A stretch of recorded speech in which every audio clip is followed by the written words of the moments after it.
Hey, folks, and welcome to another panel conversation with our authors from the recent published Amazon best-selling book, Leading with Self-Awareness, Starting from the Inside Out. I'm your host, Nicholas Whitaker, one of the co-founders of the Changing Work Collective, and I'm here with four of our authors who I'm very, very excited to get an opportunity to connect with and talk with, mainly because I've been rereading their chapters for the second or third time here over the last couple of days, and as always, I'm inspired by what they've been sharing and inspired by their journey of self-awareness. So we're going to be talking a little bit about that in particular in the context of leadership. We're also going to be talking about what the process of writing a chapter in a book is like. So if you're an aspiring author and you're interested in learning a little bit more about what we're offering in terms of our collective book projects, hopefully this panel conversation will give you all the insights that you need to be inspired. But before we get too far into it, I want to give everyone an opportunity to introduce themselves. So I'm going to start with Rachel. Rachel, if you're comfortable jumping in and saying hi and telling us a little bit about yourself.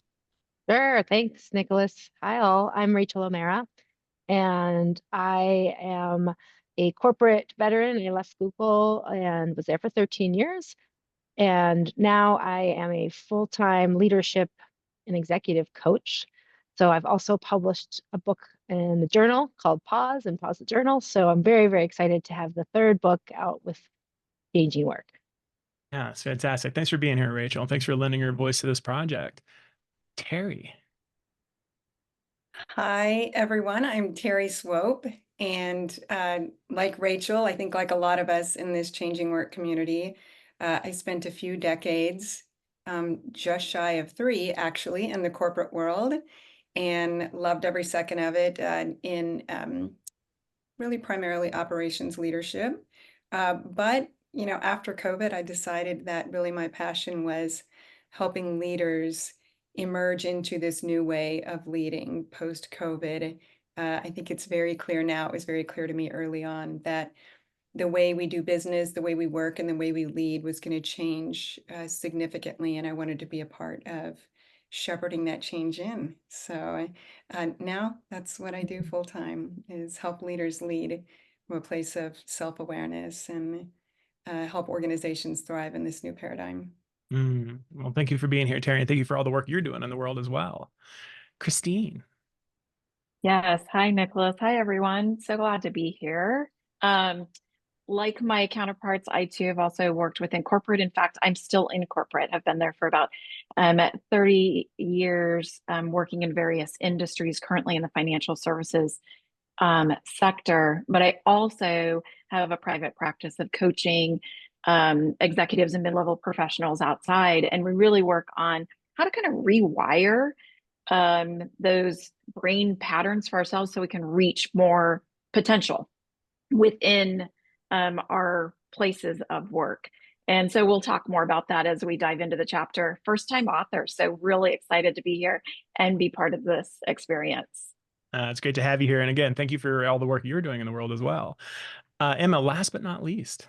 Yes, thank you, Nicholas. Hello, everybody. I am Emma Lawrence. I'm a certified professional coach.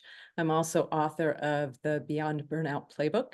And I have spent as little time as possible in the corporate world, although I certainly did a stint of that in New York City in the early 2000s. Is that how you say it?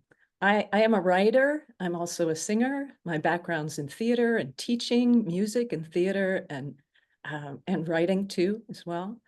And all those things come together in leadership in such a unique way. So I love bringing creativity and playfulness into leadership and self-awareness. That's my gig.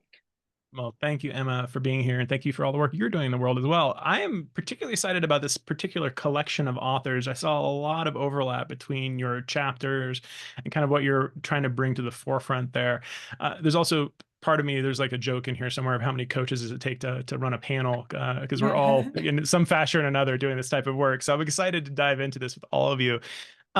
Rachel, I'd like to start with you, and really just because you're kind of the first person in the book in terms of like the order of the chapters. We'll kind of generally speaking go that in that order.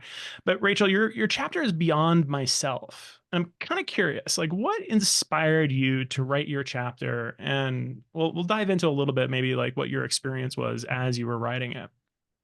Sure. So I had, as I mentioned, I already had written a book called Pause, which was about my burnout and how I recovered and all of that.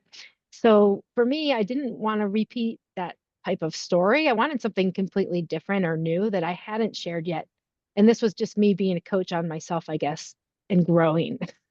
So I chose what to me was a scary topic, which was my own personal adventure that really led me to know that I was not by myself in the world. There was a universe, and all of nature and spirit, God, divine, whatever you call it, was there around me all the time.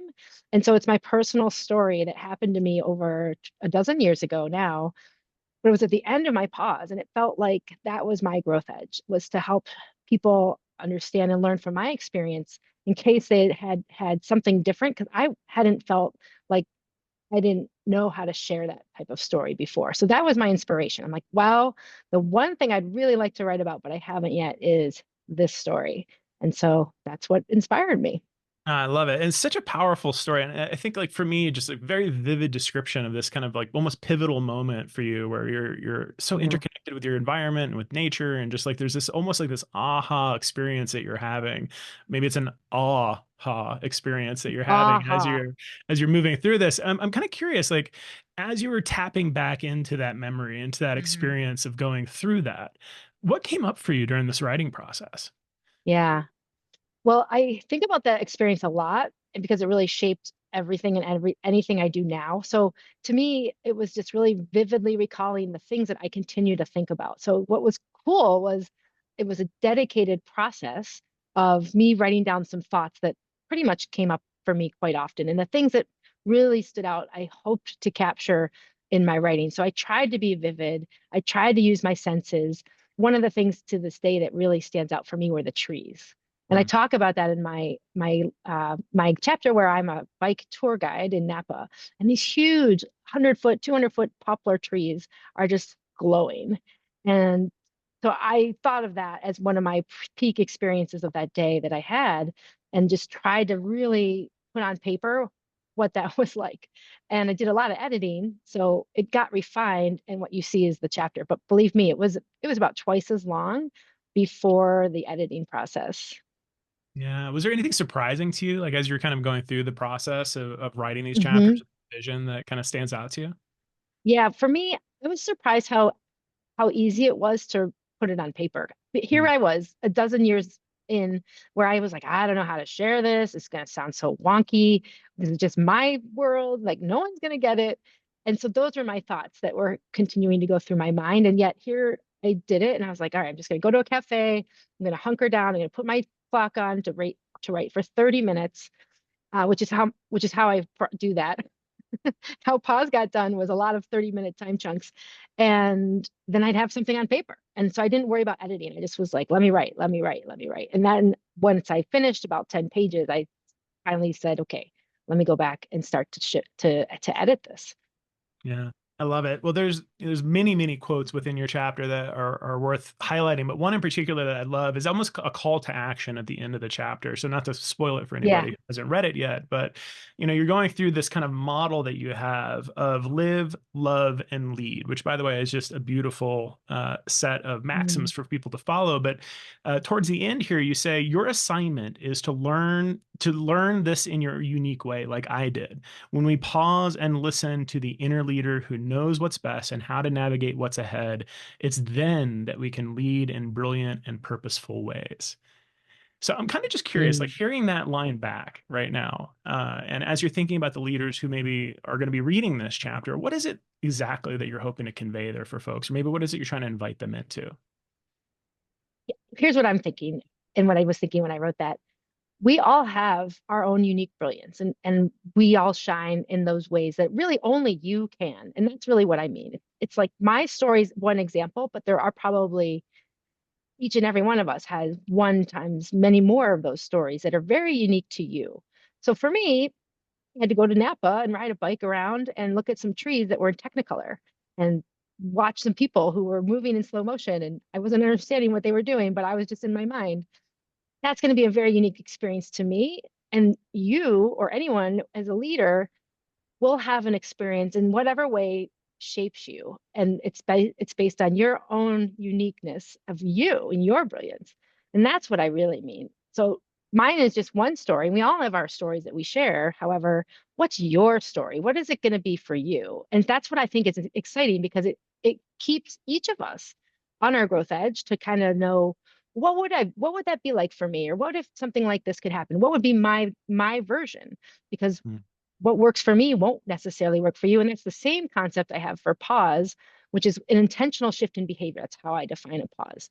So, hey, whatever works for me as a pause may not work for you, Nicholas, or you, Christine, or anyone. And that's what I wanted to bring home, is that we all are going to have to find that ourselves. I can't tell you what it's going to be. You're not going to learn it unless you experience it. And to me, that really is the message behind that quote. I love that. That's a beautiful message. And we're gonna come back around to you in a bit, but I want to give Christine an opportunity to speak in a little bit into her chapter, finding my early warning signal. And I have to say, first off, Christine, like this, and I already knew this about you before, but like there's so much overlap to your experience and some of the experiences that I personally had. So as I was reading through this, it was just like aha after aha. And for me, it was just like, oh, this person gets it. Like they've been through this before. And I'm sure many people that will be reading this chapter will probably come away with a similar type of an aha experience. I'm curious, as you were writing this and as you were kind of going back into this version of yourself, like what came up for you during the writing process? Yeah, I think it's really interesting, Nicholas, that you say that everybody has, some element of aha, like what's that story and this overlap. And I think that's why I felt compelled to write it. This was actually almost 15 years ago for me, but I've been living it ever since. And it really is around that journey as a working parent. And although I am now an empty nester, I have friends and family and mentees that I talk to that those same issues that I was uncovering years ago are still there.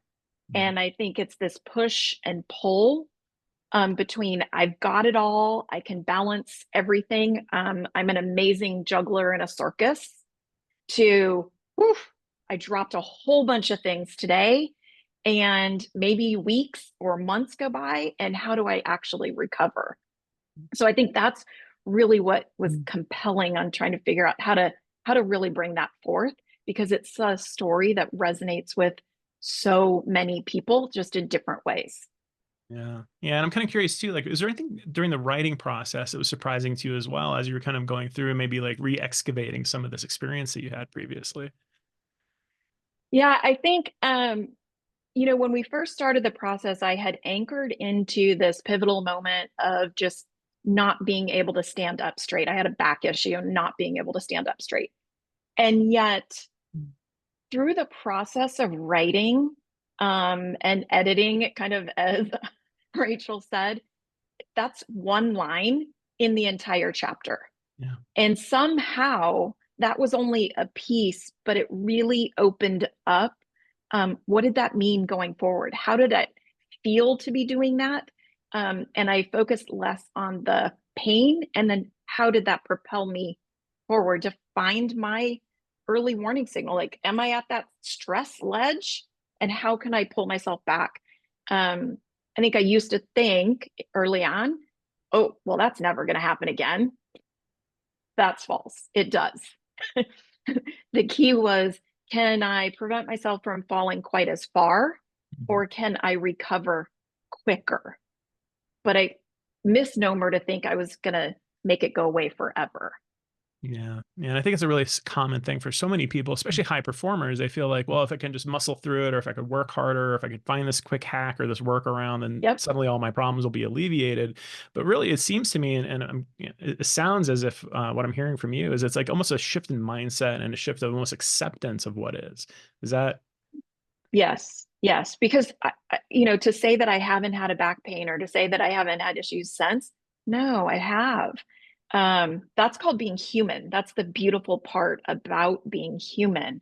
But it has changed how I operate. It has changed how I lead teams, how I talk to people, and recognize that we're all trying to juggle the plates per se. And sometimes we catch them and sometimes we miss them, and it's okay.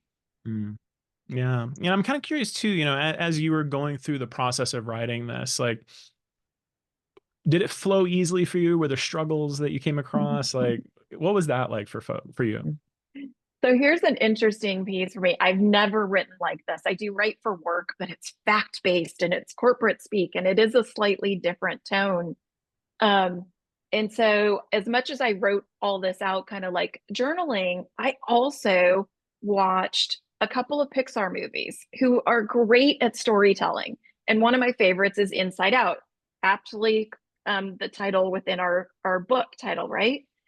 And what it did was helped me to rearrange the story and really talk about it in a different way because I had it sequential in my head. And the aha for me was the reader doesn't have to have it sequential because they weren't on that necessarily journey, except my mother, right, was there with me. But not everybody was there. And so telling that in a different way, I think brought that forward to me and gave me a lot more insight, not only on myself, but for others that have now read. Mm, yeah, and you had this really beautiful part towards the end of your chapter where you actually, I mean, you literally list out like 6 steps, right? Or six important lessons, things that you've learned through your years of experimenting. And I'm not going to go through all 6 of them, but you list this one at the end that I think is really stood out to me. And you even mention it. You say, number 6, people can't do everything on their own. Boundaries are important, but organizations need to examine how they contribute. And you go on to say, number 6 is important. It's not only at home, but also at work, within the groups we belong to and in the activities we participate in. With so much change and transformation happening inside organizations, with asking employees or volunteers to do more with less, each of us is asked to carry bigger plates. Although I used to think I could separate home and work, this is not practical. My whole body shows up. I cannot leave part of me at home. By recognizing our own unhealthy stress patterns, we can learn to manage ourselves and to recognize and reduce the impact on others. I had to reread that like 3 or 4 times because it was just, to me, such an important call to action. We tend to focus often on interventions that are on the individual. Mm-hmm. Take a rest day, take a mental health day, Yes. go to therapy, whatever it might Self-care. be. Self-care, yeah. And what I hear and what you're actually talking about here is it's a call to action for organizations to maybe think about it more at a systemic level, about what are the Mm-hmm. conditions that are present that allow for people to be able to be effective or efficient or whatever it might be. Can you speak into that a little bit for us? Yeah, I can. I think the piece is we are taught. I was, one of those of you can do it all. You can be an amazing mother, wife, daughter, friend, and do all those things. And yet, it's hard to not just bring everything to work. And what I noticed in doing it is I've been in a number of companies over my career. I've worked with a number of clients in different companies, and there is that common theme of, well, wait, if I take my rest day, you mean if I just practice, my journaling, my meditation, and all of those things to me are very, very important because you can only control what you can control. However, when you have an opportunity and you're part of teams inside work, outside work, volunteer organizations, taking a minute to, I'm going to use Rachel's language, pause and notice what's happening with others, how they're showing up, or has it changed this week? Wow, was their spouse just traveling all week? And that's actually why they didn't get that work output done? Okay, how can we help? Versus now ding them for not getting something done. And I think it's opening up the conversation in a different way. And it's not making excuses, but it's allowing people to show up because what goes around comes back around tenfold. Hmm. And that's, I think, really what I meant there is we each have an opportunity. You do not have to be the most senior leader in a company. Everybody is working in some pod format of teams every day. Yeah. And I think what I hear in what you're sharing as well is like almost redefining what a leader is, and we've heard this probably before is like everyone is a leader in their own small way, whether it's on their title or not. And, maybe this is actually kind of a nice dovetail over to Terry and some of what she was talking about in her chapter. And Christine, we'll come back around to you, obviously, Yeah. in a little bit. And also, just before we move on, for folks that are joining in live on the what are we calling this here? A Zoom call. Feel free to drop in comments or questions you have in the chat. We'll weave those into the conversation as we're going on. But Terry, I wanted to kind of turn the attention a little bit over to you in your chapter, The Unrevealed Masterpiece Within.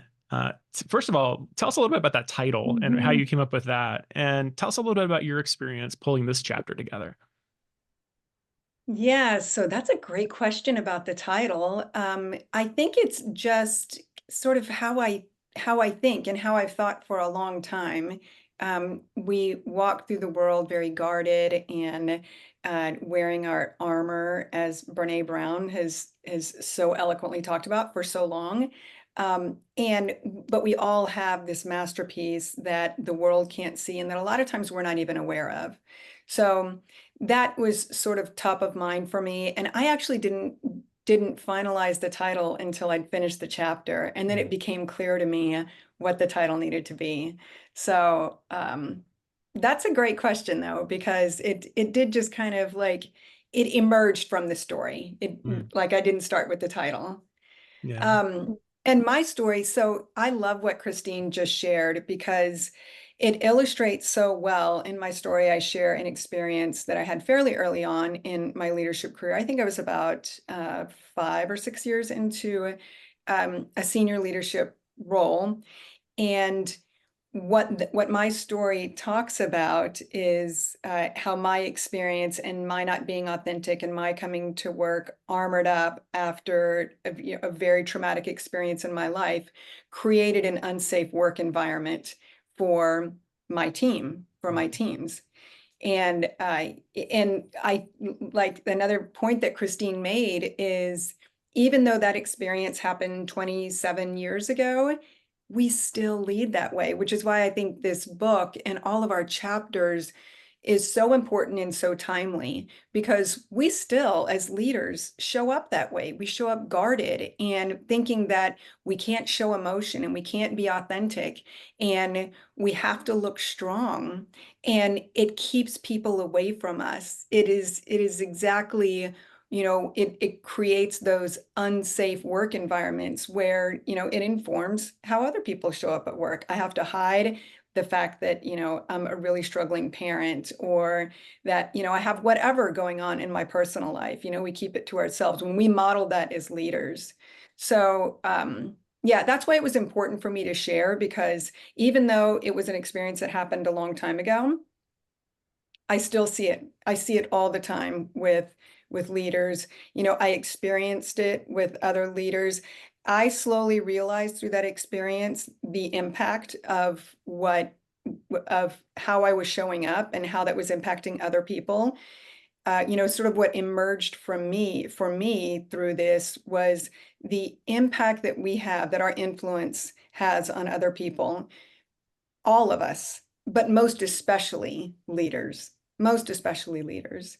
And, I realized that through this process a couple of years after I had this traumatic event. And you're going to ask, Nicholas, so I'll go ahead and answer it now. What new emerged for me, as I was writing about this experience, and what new emerged for me was recalling this experience where a couple of years after I had my traumatic loss and came to work and pretended like nothing was wrong. I'm good. I'm strong. Nothing to see here. A couple of years after that, a woman on my team had a tragic loss, and a week later she came to work, buttoned up, nothing to see here, all is well.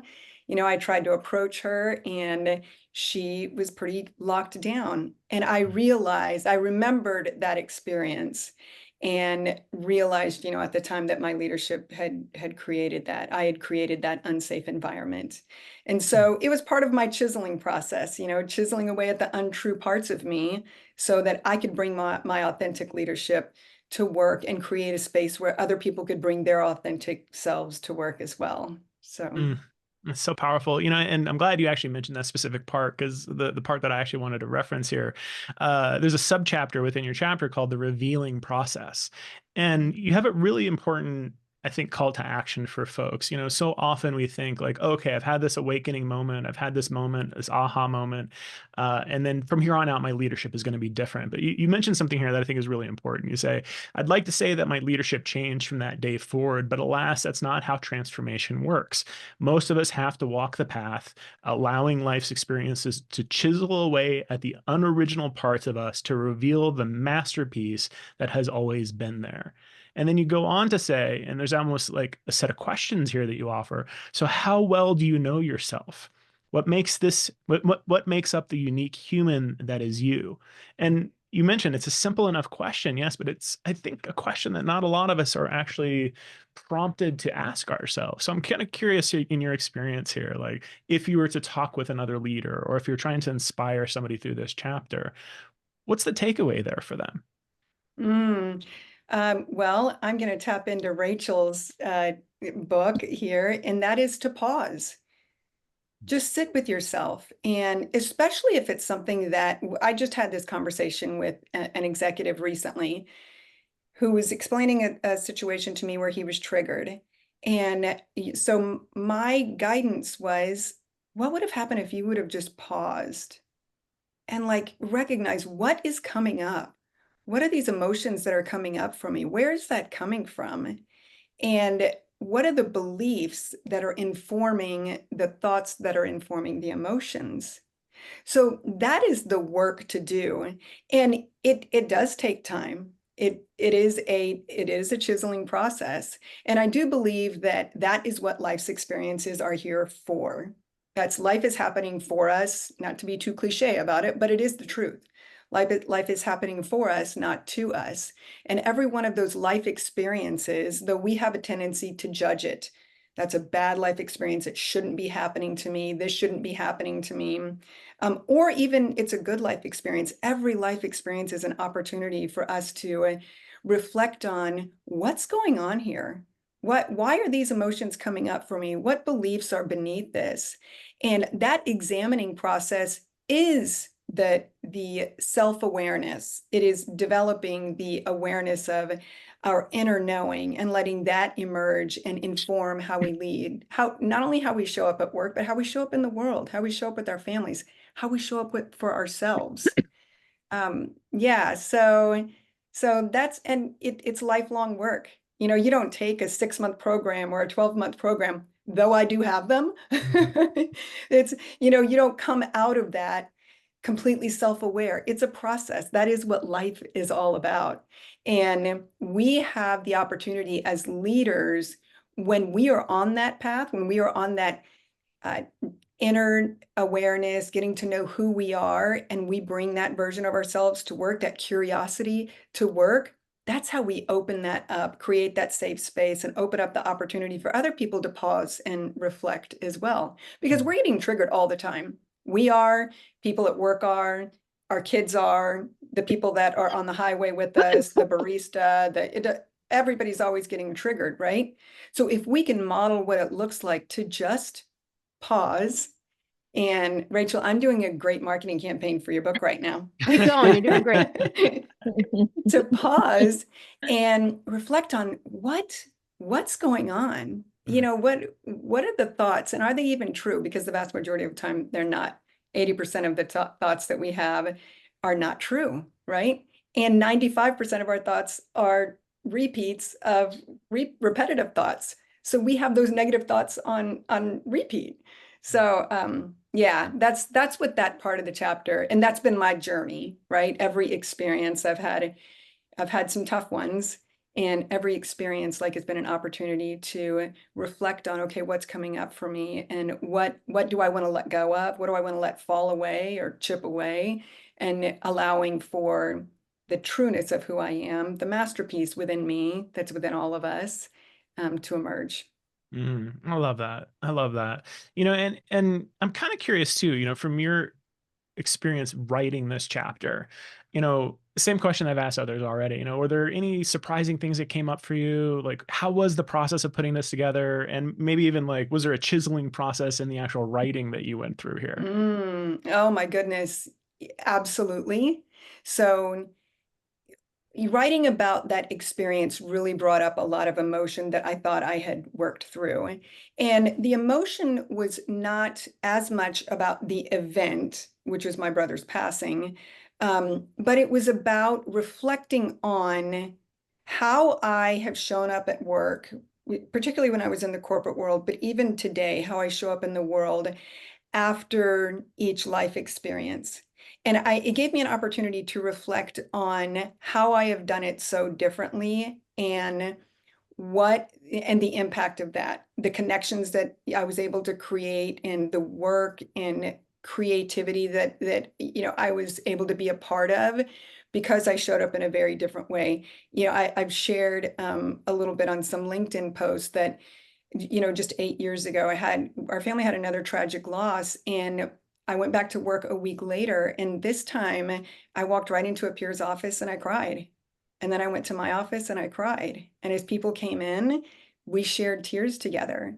And from that experience, it just opened up. So I'd been working with these people for a very long time. But I was hearing their stories and learning so much more about them. And it opened up an opportunity, a safety for us to connect and then collaborate and work together in a very different and special and impactful way.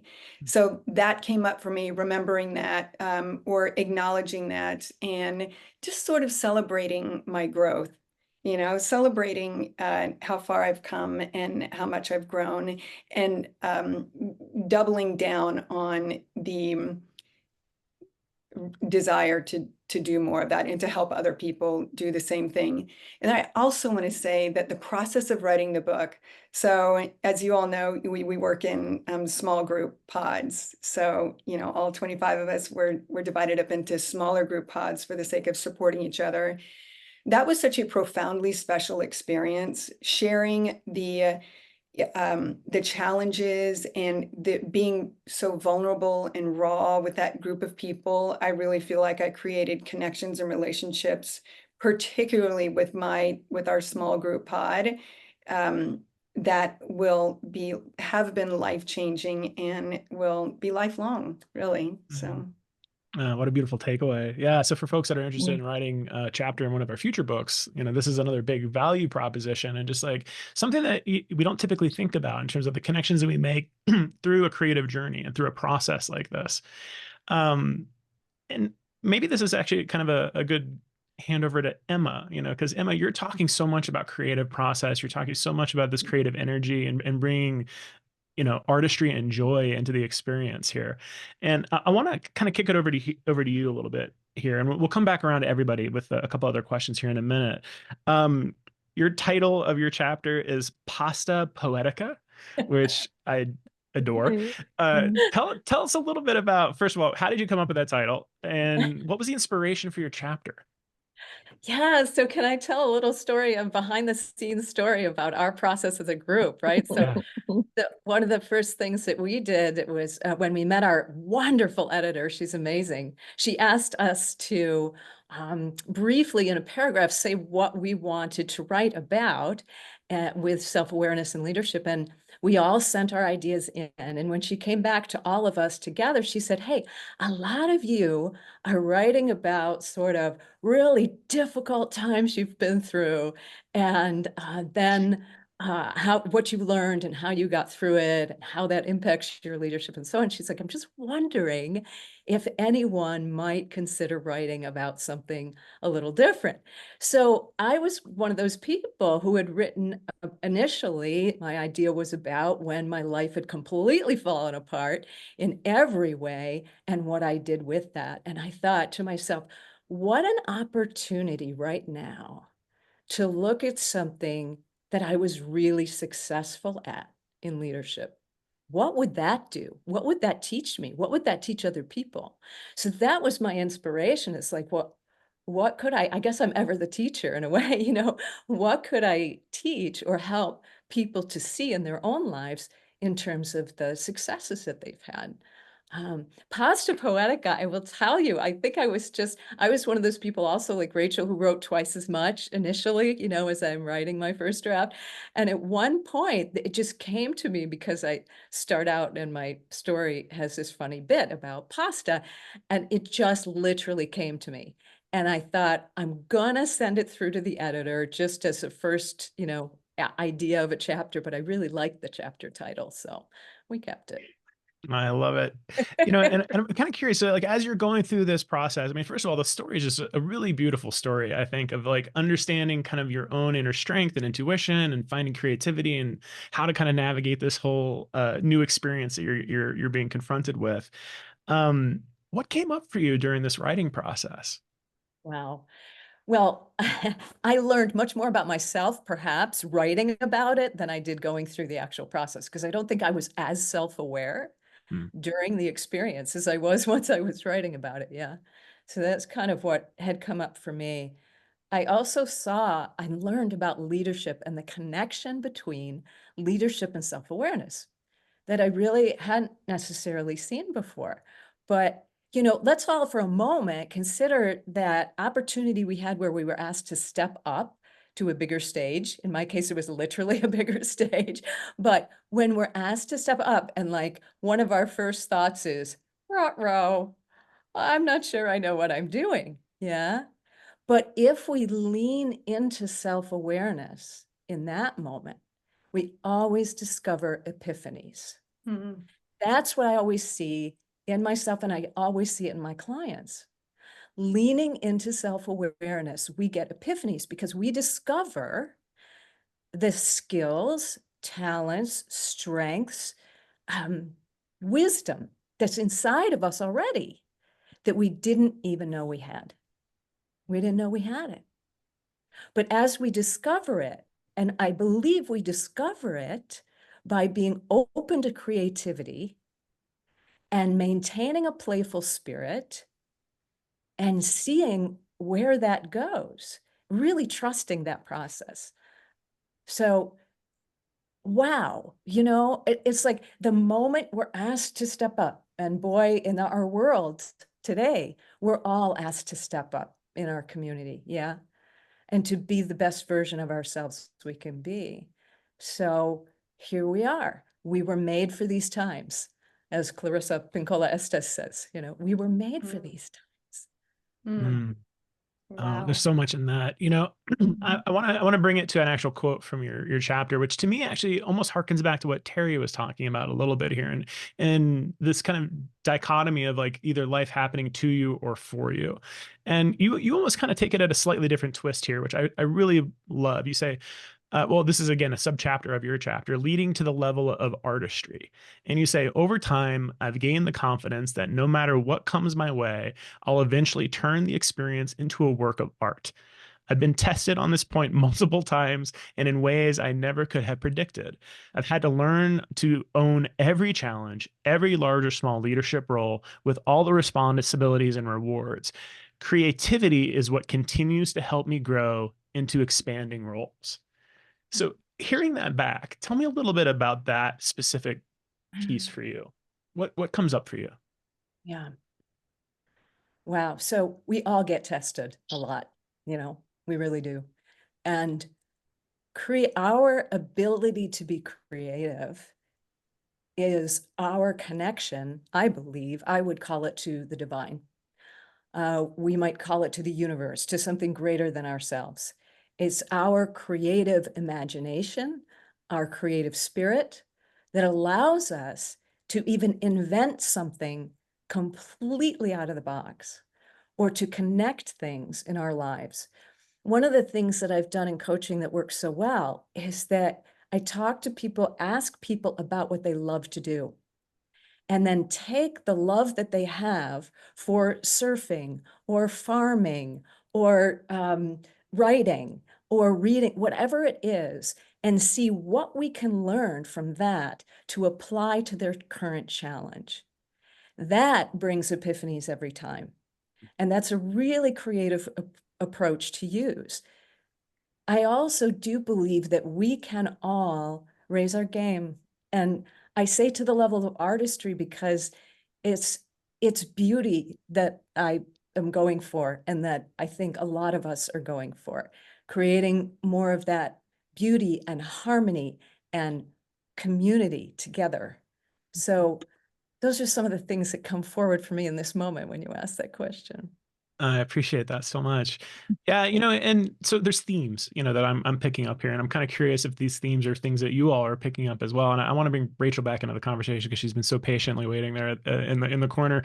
So the themes that I'm hearing here, and literally just to bring it right back to your book, Rachel, pause. It seems to me that there's a critical component here of creating the space and creating the time, prioritizing the time to actually pause and reflect.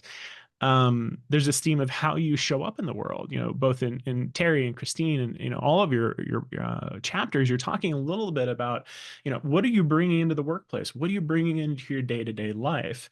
There's, to me, this piece of intuition and tapping into something greater than yourself, right? Both the inner strength that you might have, but also the wisdom of the universe or God or whatever you might be calling it.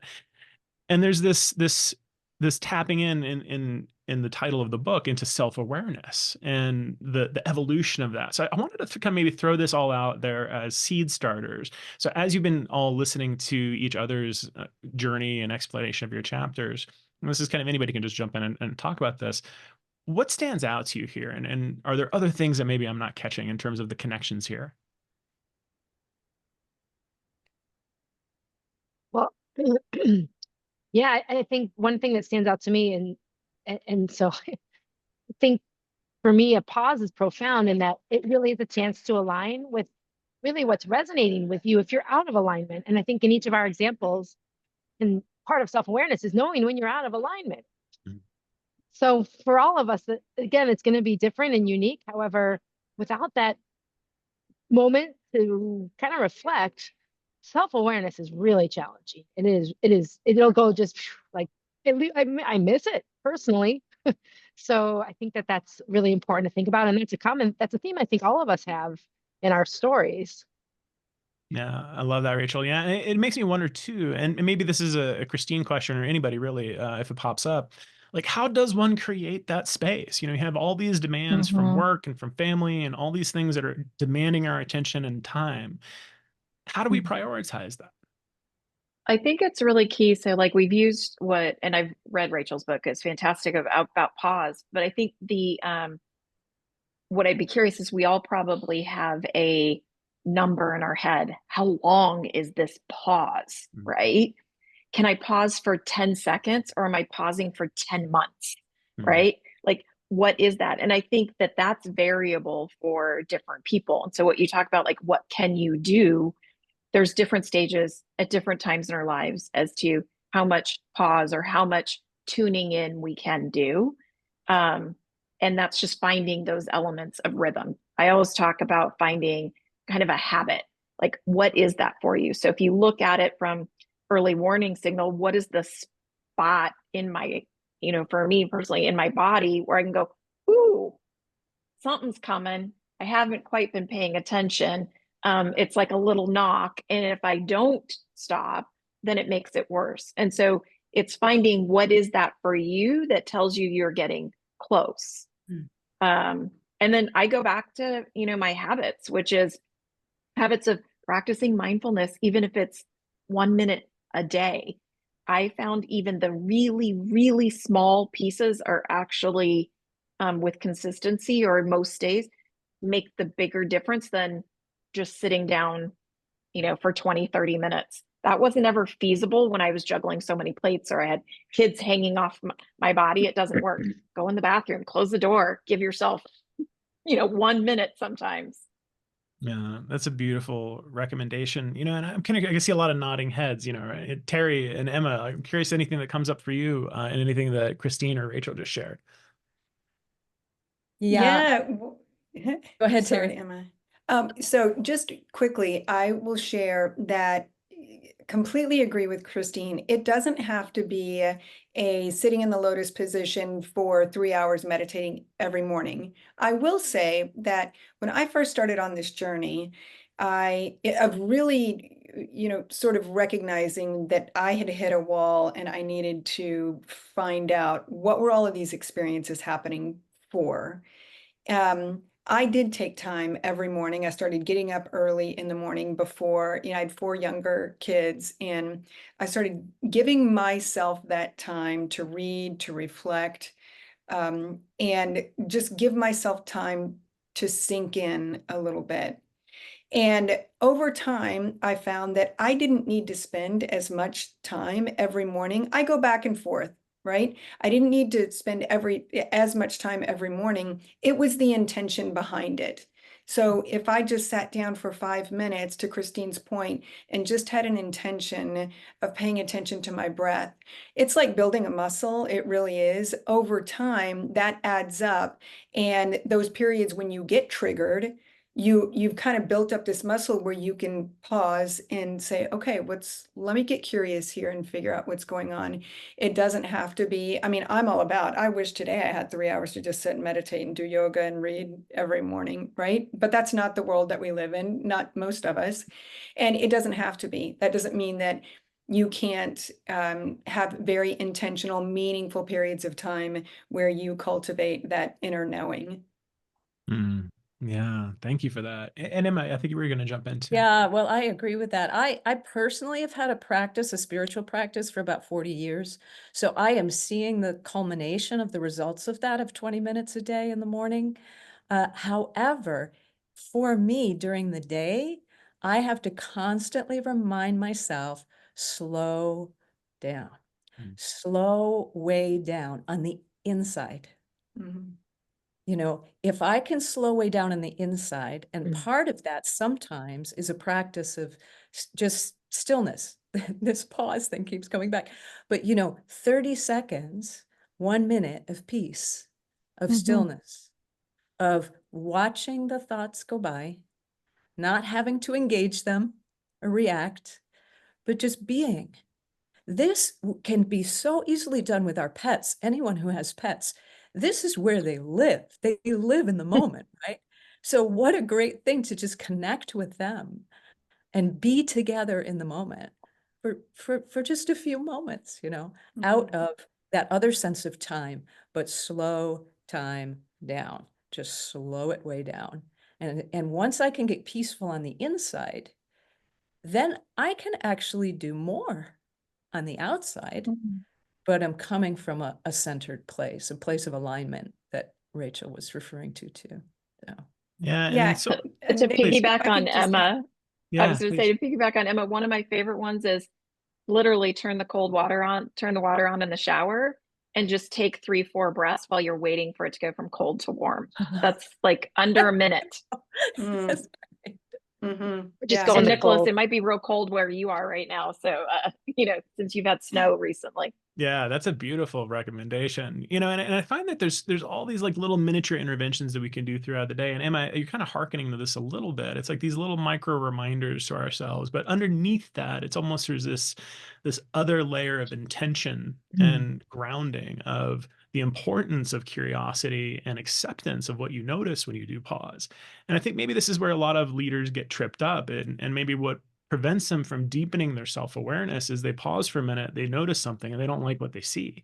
And then they close down or they shut down or they become reactive in some capacity. And I'm kind of curious just from all of your experiences. I think it was Terry you were mentioning, it's self-awareness is not a one and done thing. There's a deepening of this process. And one of you also mentioned, like, as you were writing this, you weren't, maybe it was you, Emma, you weren't as self-aware back then. So looking back now at that younger version of yourself, there's this journey that you've taken of self-awareness. And maybe the specific question that I have here is like, what would you recommend to folks who are maybe taking that internal look inwards and finding something that isn't aligned? Like, what's the next step for them? Like, how do they move forward from that? Yeah, I love that. One of the things that I said and learned in writing this chapter is I saw that I allowed myself grace to learn while I was leading. That was okay. It's a deep acceptance. Yeah, Terry, you're nodding. You may want to jump in on that. That deep acceptance of it really is all okay. It's all good. You know, the it's all good is not just a phrase. It really is all good, you know? Yeah. Mhm. Yeah, so my reaction to that is, in fact, because it is a journey and we never really arrive, this idea of knowing ourselves deeply, we just go deeper and deeper throughout our lives, right? Our life experiences inform that. And in fact, leaders modeling the way of that is how you create safety and you create an opportunity for other people to do that at work. So learning while we're leading, not only is it okay, it's imperative that we show that we illustrate that at work, because we're all on a path, we're all on a journey, and showing up and pretending like we're not is just disingenuous. And by the way, everybody knows it, everybody sees it, right? So modeling the way of what it is to do the deep inner work is an imperative for leadership, particularly now, particularly now. And the other point that I would make is we're not going backwards. So it's not going to get easier for leaders that are not doing that inner work to lead. It's not going to be easier for people, wherever you're showing up, that are not doing the inner work. It's not going to get easier to be in the world. So that, that in itself is worth it. It is a way to show up more fully, connect more in a more important and trust-filled way with other people. And it informs a richer life, and it informs a way of leading that unlocks incredible potential. I've experienced it myself, and I've seen it with other leaders and organizations. Thank you for that. Yeah, and Rachel and Christine, maybe anything come up for you from what Emma and Terry just shared? What really popped up is you are so needed, all of us, in any shape, way, or form that feels appropriate and aligned with you. Your stories matter. My story, I felt scared to share something so personal as a leader. I was like, what is this? Is this even leadership? I don't know. I don't know what this is. And I think when we second guess ourselves or self-judge, we're just tearing ourselves down in a non-helpful way. So that's what comes up for me, is that we're all going to have that version, and like your story is important, and don't discount it. And actually, I want to come back to that, Rachel, because that actually opens up another question Mhm. that I want to offer to everybody. But Christine, I also want to just give a little bit of time for you if there's anything that just came up over the last few minutes. No, just short in that you asked, part of how you phrased the question, Nicholas, was what are things that we can do to, to actually become more self-aware. And I think we'll hear of this where it's like journal, right? And you can just write thoughts, whether anybody reads them or you read them. It's just kind of a way to get it out. Some people don't like to journal. Use your phone, do a video journal or a recorded journal. Just start talking when you're out on a walk, and see what comes up.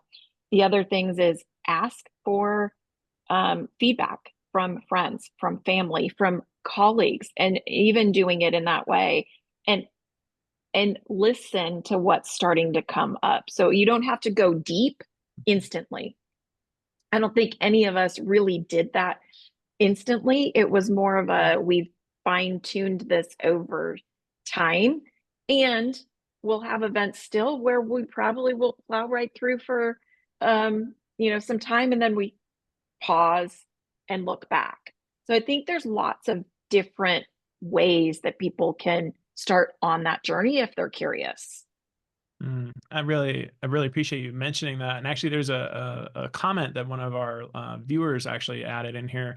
Heather says I've been in corporate for over a decade, and Christine's story about their writing journey is inspirational. And she's just saying, thank you for sharing that. But, I wanted to tie that back to what Rachel was actually mentioning a minute ago about how important each of our stories are. And I think as leaders, there's a real imperative to share, to talk about our journey, to talk about the struggles that we've had, to talk about our vulnerabilities. Every time I've ever done that, I've found that people are magnetized to like what I've actually been sharing, and they see themselves in that story, even if my story is unique. So I wanted to maybe offer that to all of you as like a last maybe phrase or word to offer to folks who are perhaps on their own self-awareness journey as a leader, or who are maybe thinking about becoming an author and sharing their story. Do you have a piece of advice or recommendation that you would offer to those folks? I'll Stay true to go. who you could I become. Sorry, I was just be Go right authentic. ahead. That's what I wanted to say. Yeah, go ahead, Just Rachel. that, Say it again. okay, so be authentic, stay true to who you can or who you could become, and trust the path. Trust that you're on your way. That's beautiful. And Christine, I think you were about ready to share. Yeah, no, it really is. And to piggyback on that, I think some people have some of that trusting and some, it takes a little bit more. I would use the word experiment. Mm. So try it, dip your toe in the water, different audience, different topic, and just begin these small experiments so that nothing feels permanent. Mm. Mm. I love that. And I was thinking of the word self-compassion when we were talking before. Just self-compassion, self-compassion. We will learn to love ourselves, won't we? Somehow One day. we will learn that. And practicing that is helpful in writing, in any art form that we do, in any leadership role that we have.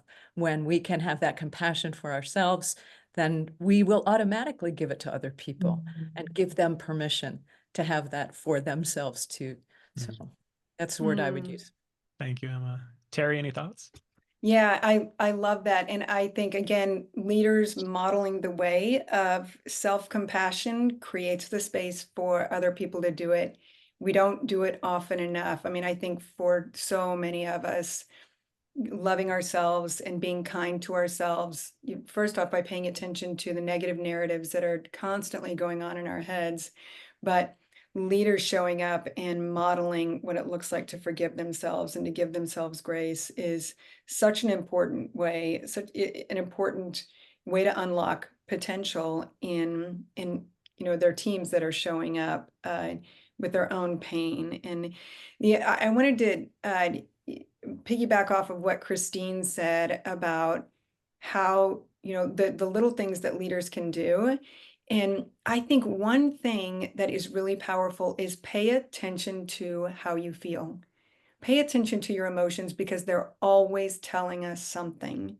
And if you can just pay attention to that heaviness when it shows up, get curious about that. Where's that coming from? That emotion is coming from somewhere. It's coming from a thought that's informed by a belief. What's going on there? And so that's a one gateway is just pay attention to the emotions that are coming up.